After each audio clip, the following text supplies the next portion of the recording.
Muy buenas noches amigos, bienvenidos a un nuevo programa de Interfaz, el programa de la seguridad que hacemos desde una visión totalmente distinta a la tradicional, que es la de tomar al delito como esa materia prima en la cual vamos a estar trabajando para justamente tomar ciertas medidas. Nosotros lo vemos desde el punto de vista de la protección humana, es decir, de la gestión integral de los riesgos a los fines de poder aplicar un proceso y identificarlos, reducirlos, etcétera, etcétera.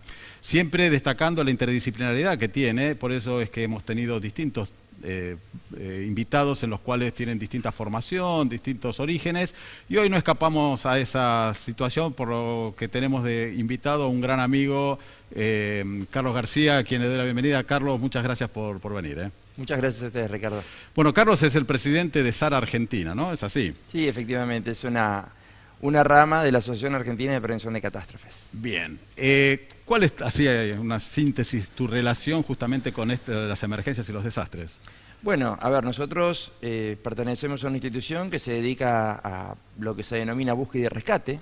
Es una sigla internacional, precisamente SAR que vos enunciaste, que significa Search and Rescue. Los equipos SAR operan a nivel mundial. Te podés encontrar con un equipo SAR en Japón, en Grecia, en Turquía, como en cualquier lugar del mundo. Es una categorización. Y después entrarán las especialidades. Los distintos tipos, digamos, de rescates, o sea, como todo, se necesita una especialización, ¿no? Tal no cual, porque dentro de los equipos SAR también hay equipos específicos, como son equipos SAR de montaña, los equipos SAR de alta mar, los equipos CSAR o Combat SAR, que son los militares, tenés los equipos K9, ¿sí? Que anteriormente se los denominaba CASAR, que son los canes, tenés los USAR, que son los equipos de Urban Search and Rescue, y nosotros que operamos a nivel urbano, monte y selva. Son las tres especialidades que manejamos. Eso del punto de vista técnico, que ya te comprometo para otro programa, nos vas a estar explicando bien técnicamente, ¿no? Las diferencias y también tu experiencia y qué es lo que hace SAR en particular. Pero me interesa este enfoque desde voluntariado, ¿no? Porque esto es voluntariado, vos no te pagan por esto. No, en absoluto. Somos todos voluntarios. Exactamente. Y es un orgullo hacerlo. Exactamente, eso es bueno. ¿Y cuál es la característica del voluntario? Porque tal vez la población en general, o bueno, al menos en nuestro país, en Argentina, se toma al voluntario, solamente se lo identifica ¿a quién? Al bombero voluntario, ¿no? Pero en realidad, hoy en día sí. Anteriormente el espectro era más grande. Claro. ¿Sí? ¿Por qué digo esto? Porque hoy está muy focalizado por ahí en bomberos, porque bomberos tiene, si no es la institución más grande voluntaria del país, está realmente muy cerca. Pero tengamos en cuenta también que hay muchísimos voluntarios en distintas áreas, por nombrar algunas instituciones importantes, Escabo Argentina, Cruz Roja Argentina, ¿sí? Que de hecho son instituciones también internacionales, pero que albergan, ¿sí? Historias enormes, añares de servicio y miles de voluntarios. Pero ojo con esto, porque también hay instituciones muy pequeñitas que cada día le dan comer a miles de niños o le limpian la cola a nuestros abuelos. eso es importante. Y que a veces no son instituciones, son personas que son casi instituciones. Claro, porque de alguna manera surge, o sea, ¿cómo fue que te surgió a vos esto de estar, de formar lo que vos formaste? Que yo tengo la suerte que me has invitado ahí a la base que tienen en Retiro, que están muy bien organizados, muy bien equipados, disciplinados, porque muchas veces también se considera que el voluntariado es nos juntamos y vamos. ¿Qué fue lo que te llevó, ¿no? a formar? Seguramente habrá sido un proceso de distintos años, ¿no? Bueno, te podría decir que hay un mix. Si yo me voy, muchas veces busqué mi real origen, ¿no? O sea, yo me inicio en el año 85 con las inundaciones que hubo en la ciudad.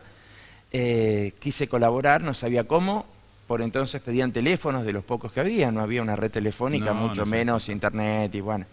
Entonces mi teléfono funcionaba, entonces colaboré como para prestar mi teléfono y reenviar mensajes. Eso fue durante casi 48 horas, perdón, por favor. Que estuvimos prestando servicio, y luego de eso dije, bueno, ¿qué más puedo hacer? Porque esto realmente es útil. Y desde ese día me presenté como voluntario en la Defensa Civil de la Ciudad de Buenos Aires, me integré a la Asociación de Voluntarios por la Defensa Civil, que por aquel entonces estaba operando o ya había nacido. Yo no distinguía todavía en qué era gubernamental y qué era ONG. Claro. Yo me presenté a ayudar. Bueno, me registraron y a partir de ahí comencé mi actividad que continúa el día de hoy. Hasta el día de hoy, hasta el día de hoy. O sea, la única particularidad que tiene el voluntario es que no cobra nada a cambio, o ¿qué significa eso de ser voluntario, no? Bueno, yo te diría, ¿cómo expresarlo? Perdón. Para mí el voluntario se vive, se late. Claro. Se lleva muy adentro. Muy adentro, exacto. Es como algo que te nace, es algo que no esperas nada a cambio, es algo que lo único que te importa es servir, es darte en distintas áreas, ¿no? O sea, nosotros lo hacemos en el área de la emergencia, pero como te decía, ¿cuántas mamás dedican miles de horas a otros nenes solo para darle un plato de comida? Para dar un plato de comida, sí. ¿No? Sí. Entonces, el voluntariado para mí es una actividad muy noble, maravillosa, y siempre digo que es como un camino de ida, ¿no? Porque una vez que uno hace una acción de voluntario, no la deja nunca más. Nunca más. Y a veces me preguntan todas esas personitas, ¿no?, que nos escuchan hablar y que nunca tuvieron la oportunidad de ser voluntarios, porque quizás no le han prestado atención, ¿no? Y digo, qué bueno sería que algún día esas personas dedicaran algún momento, algún minuto de su vida y vean la sensación de poder servir o poder dar. De sentirse útil, ¿no? Y bueno, que después nos cuenten. Seguramente, si querés tomar un poco mientras, siempre hay, digamos, siempre se los ve mucho más presentes en situaciones de emergencia, siempre donde es necesaria la solidaridad, ¿no? No siempre la emergencia por ahí se lo ve más porque los medios son los que los cubren, ¿no? Pero también debe costar un poco esto de insertarse dentro de lo que es el sistema de emergencia o el sistema oficial, ¿no? Eso seguramente, te lo digo, o sea, no es una pregunta, yo lo sé porque me ha tocado estar trabajando y sé de estas cuestiones que ocurren, ¿no? Bueno, la realidad es que, a ver, nuestro sistema es bastante distinto a los sistemas que operan, por ejemplo, en Europa o en el primer mundo. ¿Por qué digo esto? Porque tienen otra apertura, ¿sí? Tienen otra visión respecto al manejo de desastres. Solamente para darte una idea, el servicio de guardacostas de los Estados Unidos, que probablemente sea uno de los más grandes del mundo, con la infraestructura que tienen, los medios que tienen, es una cosa impresionante. Bueno, aún así cuenta con 5.000 voluntarios. Claro. Y estamos hablando de probablemente, como decía, ¿no?, el primer sistema de prefectura, de guardacostas mundial, y aún así cuenta con 5.000 voluntarios. Claro. Entonces, me parece como un ejemplo, ¿no? Decir, a ver, si ellos con lo que tienen se amplían el voluntariado, bien, ¿cuánto más debería, ¿no?, el resto de los países? Porque está bueno tener una estructura como la de ellos, que tienen muchísimas tormentas y catástrofes, tomar y ver, bueno, cómo lo usan, cómo lo aplican, cómo lo integran. Pero creo que en nuestro país no hay una toma de conciencia en ese aspecto. No hay una conciencia en eso, ¿no? Porque, a ver, no hay ninguna institución en el mundo que por sí sola pueda dar respuesta, o sea, es imposible contar con tantos medios, tantas cuestiones. Y el hecho del voluntariado, yo creo que por ahí sí es una tarea, esto de tratar de justamente aunarlo. ¿Qué es lo que hablamos siempre en lo que son emergencias y desastres? Que haya una estandarización, ¿no? O sea, eso sería importante, de procedimientos, que no importa que sea un voluntario de Jujuy, de Salta, y esté actuando no solamente acá en Buenos Aires, sino hasta en otros países, ¿no? Pero bueno, vayamos hacia lo interno, ¿no? Es que el problema probablemente radica en que las instituciones, ¿sí?, que son, digamos, quienes nos deberían coordinar y formar, no nos integran, pero no nos integran desde el punto de vista en el cual ni siquiera sabe qué es lo que podemos hacer, qué capacidades tenemos o dejamos de tener, con qué medios, ¿sí? Si la visión fuera la inversa, ¿sí?, no solamente te integrarían, se preocuparían en saber cuántas ONGs vinculadas a este perfil hay, ¿sí?, qué capacidades tienen, qué puedo hacer con cada una de ellas, qué capacidad o no de despliegue tuvieran. Entonces, a mí me vendría como un backup de recurso humano, claro, podría formarlo mejor, podría encuadrarlo mejor dentro de un contexto operacional, que se acomode a las formas en las cuales maneja el Estado y estandarizaría todo un protocolo de actuación. Al no hacerlo, ¿qué es lo que ocurre? No hay registros, las instituciones toman iniciativas propias, ¿sí?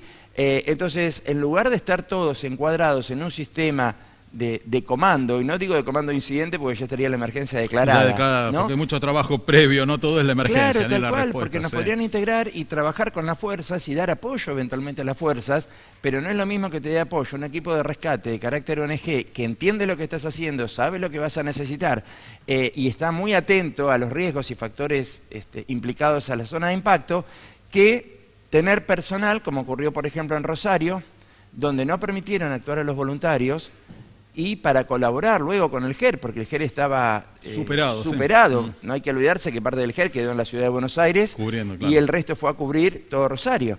Estuvieron sobresaturados de actuación, y luego ¿a quién trajeron para colaborar? Al ejército. ¿Qué hizo el ejército? Colaboró sacando piedras, ¿sí?, y cosas menores en baldes, cosa que eventualmente podría haber hecho un equipo de rescate, que si bien es más idóneo, pero es personal que está preparado, Claro, que sabe interpretar los riesgos, que sabe cómo moverse en escombros, y realmente yo dudo si el personal que se convocó de ejército, por más que pudiera ser del arma de ingenieros, era realmente idóneo para operar en ese tipo de zona de impacto. En tanto que nosotros operamos bajo normas de INSARAC, quien maneja todas las normas y protocolos en materia de estructuras colapsadas.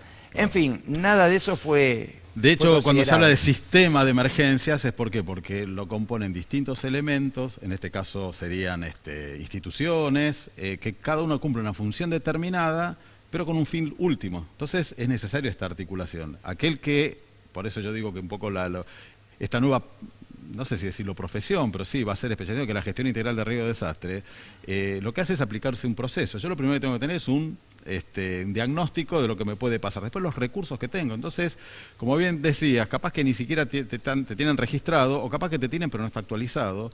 Y son herramientas que me sirven a mí. O sea, por eso también está un poco, creo yo, no sé tu opinión, que tal vez la función de defensa civil o de protección civil está un poco, digamos, distorsionado, ¿no? Porque en realidad quien tiene que hacer todo este trabajo es el coordinador de defensa civil, saber qué recursos tiene en el lugar, coordinarlo y, convocarlos previamente, hacer esos trabajos, hacer los planes, Bueno, incluirlo mirá, en los planes. si nosotros hacemos un pequeño review, ¿no? Y nos vamos años atrás, cuando yo me inicio y empiezo a observar, sin saber, pero a escuchar, a ver, tengamos en cuenta que no había una matriz. No. ¿Sí? Entonces, yo empiezo a ver que los directores, por ejemplo, de defensa civil, ¿sí? No era personal idóneo en la materia. Normalmente eran punteros políticos. ¿Sí? Entonces, y cuando digo no es por desmerecer a nadie, simplemente digo, no era personal idóneo. Luego de que en nuestro país ocurre la embajada, ¿sí? Y luego la AMIA, que son dos catástrofes con una magnitud muy importante, porque el sistema se dio cuenta que no estaba preparado, ¿sí? Empezó lentamente un proceso migratorio, en el cual empezaron en algunos municipios a haber directores de defensa civil que eran bomberos. Entonces, lentamente, digamos, empezó a haber gente más idónea. Más idónea. Pero aún así un bombero, un rescatista, no es personal idóneo para una defensa civil. Claro. ¿Sí? Porque quedan montones de temas, como la conformación de equipos SEDAN, una gira integral y demás, que necesita otro perfil, un perfil más estratégico del manejo de la emergencia, porque nosotros hacemos un trabajo más de campo, puntual. Bueno, ahí es donde hace aproximadamente unos 12, 14 años, ¿sí? Nace la Tecnicatura Superior en Protección Civil. Exacto. Que personalmente me pareció maravilloso, porque iba a salir la gente idónea, puntual y exacta, preparada para una defensa civil. Ahora, lo que luego me llama la atención es que esta profesión, que era, a mi juicio, perfecta para esos roles, no tuvo la aplicación que se le podía dar. Esto podría poner un paralelismo como los militares, ¿no? Y decir, bueno, vos egresaste, a partir de ahora tu destino es PIN, determinada localidad, determinado lugar, y te vas a hacer cargo de la defensa civil de determinado municipio. Entonces, de esa manera, podría haber sido a nivel provincial, luego municipal, pero empezar a poner realmente personas que sepan de meteorología aplicada a la emergencia, de una GIR, como decíamos hace unos minutos atrás, de un manejo de las sociedades que conforman, ¿sí? cada municipio. Cada municipio, sí. Exactamente, Sí, y empezar a armar un plan integral. Bueno, nada de eso ocurrió. Hay muchos técnicos superiores hoy que están a la espera de una oportunidad. Sí, tal vez, no lo digo como algo malo, pero capaz que se adelantaron a los tiempos, ¿no? Porque ahora sí, tal vez, y ahora lo vamos a hablar en un ratito, de lo que es la nueva ley de gestión integral de riesgos, o de protección civil y emergencia, que es la 27287, que crea justamente el Sistema Nacional de Gestión Integral de Riesgos. Nadie iba, o sea, ¿quién está buscando hoy en día un especialista en emergencias y desastres? Salvo desde el punto de vista, desde lo público, sí, cuando ocurren estos eventos, o como fue, bueno, también otra cuestión que fue un punto de inflexión fue Cromañón y tantas otras cosas. Tal vez ahora por ahí buscan más un idóneo para cubrirse, ¿no? Y también, o sea, la autoridad que lo elige, o también para, bueno, la seguridad está en todo, pero ni siquiera se considera, por eso siempre al principio del programa explico, lo vemos la seguridad desde otro punto de vista, que es la otra gran rama. La seguridad siempre se la lleva hacia el delito, hacia el policía, y lo que hacemos nosotros, que es el safety, es importante también. ¿Cómo será importante que hasta también a nivel de las empresas se aplica? Yo estoy viniendo justamente hace una semana, estuve en una jornada internacional sobre continuidad de los negocios, que es la aplicación de lo que estamos hablando nosotros en las empresas. Las empresas también sufren terremotos, incendios, se lo dan muchas veces a quien está a cargo de la higiene y seguridad laboral. Pero el licenciado o el ingeniero de higiene y seguridad laboral, ¿qué estudió durante 4 o 5 años? Riesgos laborales. iluminación, ergonomía, no estudió lo que estamos, o sea, nosotros desarrollamos, que es terremotos, inundaciones, bueno, todo tipo de riesgo que pueden empezar. Entonces,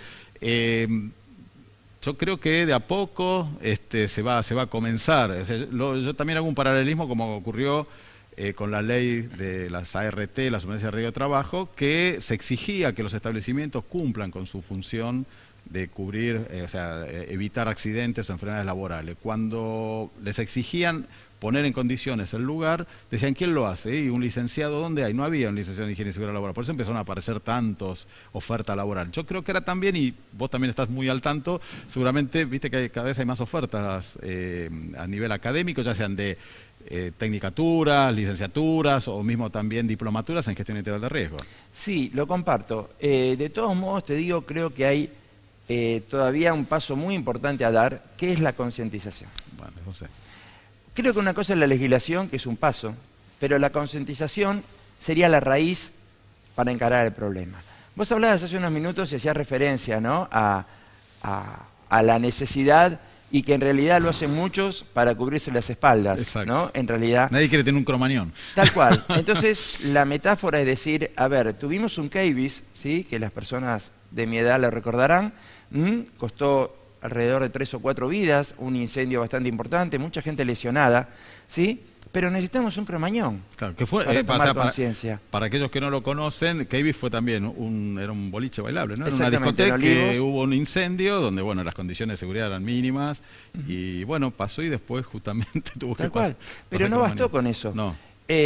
Ocurrió la Embajada de Israel y en menos de 2 años nos vuelve a ocurrir exactamente lo mismo. Pero tampoco terminamos con eso, porque hay una vieja frase que dice que el hombre es el único animal que tropieza 2 veces con la misma piedra, ¿no? Y la paradoja es que tuvimos un accidente en Once con 51 muertos y en menos de 2 años se repite el mismo accidente en el mismo lugar. Claro. Entonces, creo que realmente no hemos aprendido nada. Creo que las cosas se hacen, si me permiten la expresión, por política, pero no por concientización. Exacto. Creo que programas como el CERT, que tiene su matriz en el FEMA de Estados Unidos, son programas de capacitación comunitarios muy simples, muy prácticos, muy ejecutivos, muy dinámicos para poder enseñar a poblaciones de riesgo, ¿sí?, de manera muy rápida y práctica y tener puntos focales casi por manzana, te diría. Exacto. ¿No? Y te permite rápidamente en un plan de acción que podés hacer en 6 meses y capacitar a miles de personas en poco tiempo. Pero no hay una conciencia al respecto. No, lo que pasa es que también desde el punto de vista de la población, yo creo que una cuestión psicológica, como sea, que uno piensa que nunca le va a pasar nada. Y además también siempre se espera que desde el Estado, donde sea, nos capaciten, o no nos capaciten, sino que van a estar actuando para nosotros.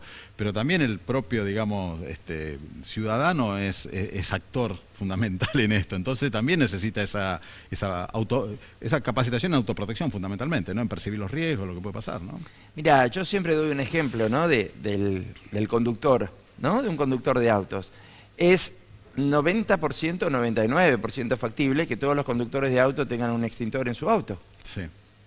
Ahora, habría que preguntarle a esos conductores, ¿cuántos de ellos tienen un extintor en su casa? Y quizá me digan, bueno, Carlos, pero no seas, ¿no? No, es real, es real. Y yo le preguntaría a tu audiencia, ¿no? ¿Quiénes de todas estas personitas no han visto un incendio de una casa por la tele, en YouTube, un edificio? Entonces mi pregunta es, ¿y por qué tu casa no? Exacto. Si sabés que puede ocurrir, ¿por qué tu casa no? Exacto. Entonces, si tu casa se puede prender fuego, ¿por qué no tenés un extintor? Entonces, podemos salir un sábado a la noche, gastar un dinero importante de una cena, o los más jóvenes ir a un VIP y gastar 1000 pesos sin ningún problema. Ahora, pensar en tener un extintor, ¿sí?, es, como dicen los chicos, de mala onda, ¿no? Por favor, es prevención. Exacto. Cuando compres el extintor, si el incendio ya ocurrió, es tarde, por más que compres el mejor del mundo. Exacto. Entonces, ¿qué cuesta prevenir? ¿Qué cuesta pensar en que si voy a poner un aire acondicionado, antes cambiar los cables? ¿No? ¿Qué nos cuesta eso? ¿Qué nos cuesta pensar en tener una alfombra de caucho en la bañera? ¿Para qué están las manijas que se venden? ¿Vieron unas manijas que son prácticamente nu y que se colocan en las bañeras? ¿Son para los abuelos? ¿Son para los discapacitados? No, son para todos.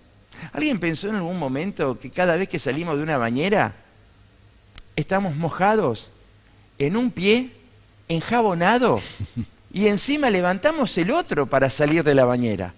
Que en las mismas condiciones, mojado y húmedo y enjabonado, lo vamos a pisar en una cerámica. Claro. Para levantar el otro pie y recién salir de la ducha. Es que lo importante es esto, y me parece muy válido los ejemplos. Todos piensan en las emergencias y los desastres, los grandes de tsunami, terremotos, pero desde estas pequeñeces, todo tiene que ver, ¿no? O sea, Tal cual. tenemos que tener en cuestión. Ya para ir cerrando, hablamos de la cuestión legal o de la nueva ley, la 27287. ¿Contempla a los voluntarios? Bueno, realmente esa ley tuvo una ley original y una modificación a posteriori, ¿sí? Yo tuve la oportunidad de estar reunido con la senadora, autora de la ley. Es una ley originalmente maravillosa. Tuve el gusto de no solamente leerla, sino que la senadora me la explicara en persona. Pero lamentablemente luego, a pedido del Ministerio del Interior, que es de quien depende la Subsecretaría de Protección Civil. De seguridad. De seguridad, perdón. Llegó un requerimiento de si podían participar en el proyecto de ley y demás, a lo cual la senadora accedió, y se generaron modificaciones en las cuales los reconocimientos que habían obtenido las ONGs anteriormente, con la resolución 961, fueron derogados. Y el marco que le quedaron a las ONGs solamente fueron como partícipes terciarios de la emergencia. Claro. ¿Por qué digo terciarios? Meramente como expositores, ¿sí? Para poder contar experiencias, pero no queda ningún espectro abierto a que las ONGs vinculadas a la emergencia puedan actuar en la respuesta, ni de manera directa ni indirecta. De ninguna manera, salvo, digamos, a nivel municipal, que ese director de Protección Civil o algo lo... Tal cual, eso porque simplemente, claro. esta ley es nacional Claro. y solamente abarcaría una convocatoria por parte de la Subsecretaría de Protección Civil, Claro. que es exento de que si un municipio te convoca, una provincia te convoca. ¿Sí? Claro, O sea, la nación en este caso no está por arriba. No, además es de adhesión, es una ley que es de adhesión, que no todas las provincias están adheridas. Eso Tal también, cual. ¿no? Entonces por ahí cada ley, cada provincia tenga la suya. De hecho, la provincia de Buenos Aires no está adherida. Así Tal que, cual. Pero realmente es pero una bueno. pena, ¿no? Porque ni siquiera incluya la palabra ayuda humanitaria, una ley de semejante envergadura, es como que falta un poquito, ¿no? Claro, Como claro, que por claro. ahí se olvidaron de algún texto. Sí, por eso ordenadora de alguna manera, o sea, como lo veo yo también, da por ahí esa visión necesaria que es la gestión integral de riesgo. De hecho, la ley tiene esa denominación y bueno, por ahí es un inicio, ¿no? O sea, no todo perfecto, esperemos que sea perfectible, modificable. La lástima es que, bueno, por ahí recursos valiosos que por ahí disponemos no se consideran, ¿no? Bueno, creo que hay una pata del triángulo de la protección civil que es la ciudadanía, ¿no? Claro, claro. Y claro. qué más que la ciudadanía que un voluntario vinculado al tema. Exacto. Así que creo que se olvidaron una patita del triángulo. Una pata, bueno. Bueno, Carlos, llegamos al final del programa. Pasó bastante rápido, te agradezco y te comprometo para otro programa más y bueno, y otros más adelante también. Así que el agradecimiento y la verdad me pareció importante resaltar esta labor que hacen el voluntariado, que tal vez muchas veces no se lo consideran, ¿no? Así Bueno, que, realmente los agradecidos somos nosotros por estar en tu espacio y a tu disposición para cuando necesites. Bueno, muchas gracias. Bueno, con ustedes nos vemos el próximo miércoles a partir de las 9 de la noche por Canal 22. Muchas gracias.